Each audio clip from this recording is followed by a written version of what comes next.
The kingdom of Zuberi was a land of warriors, built on strength, bloodlines, and legacy.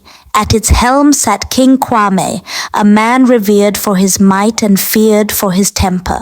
He had 4 sons, but while 3 of them, Zuberi, Kato, and Malik, stood tall and broad with the king's striking dark features, Tamu, the middle son, was different. His skin was a shade lighter, his frame leaner, his hair softer, and because of that, he was despised.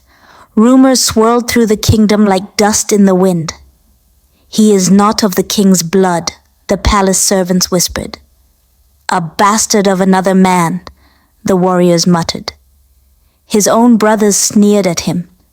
"Maybe you were meant to be a palace maid instead of a prince," Kato jeered one morning as they trained with wooden staffs. "He's too fragile to be one of us," Zuberi laughed. "Mother must have picked him up from the traders." Even King Kwame barely acknowledged him. While his brothers dined beside their father, Tamu sat at the far end of the table, treated like a mistake no one wanted to correct. His worst humiliation came during the Festival of Kings, where each prince was expected to showcase their strength before the people. Kato and Malik performed a fierce duel, and Zuberi wrestled a seasoned warrior to the ground. Then came Tamu.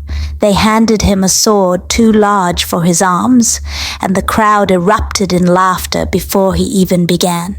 His opponent, a towering soldier, barely put in effort before knocking Tamu into the dirt. The people laughed. Even his father smirked. "Perhaps next time we'll have him weave baskets instead," Malik called out.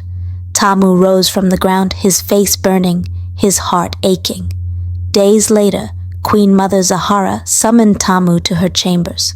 The old woman had long watched the cruelty inflicted upon him, but tonight, as he sat before her, something caught her eye: his wrist.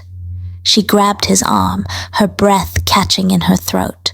A crescent-shaped birthmark, identical to the one King Kwame bore, a mark that none of the other 3 princes had. "By the gods," she whispered. Summoning the king, the queen, and the council, she exposed the secret that had been buried for years. "Only one of these sons carries the blood of the king," she announced, lifting Tamu's wrist for all to see. "And it is the one you scorned." The queen's face paled. The king staggered back. "What madness is this?"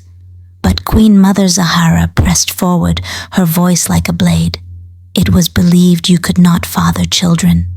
To protect the throne, the queen was given to another man in secret." She turned, her old eyes locking onto the head guard, Obade, who trembled under her gaze.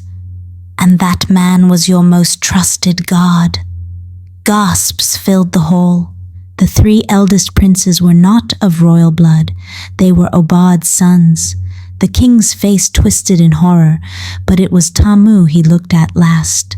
The son he had mocked, the son he had cast aside, his only true heir. And now, the boy they had all ridiculed stood taller than them all,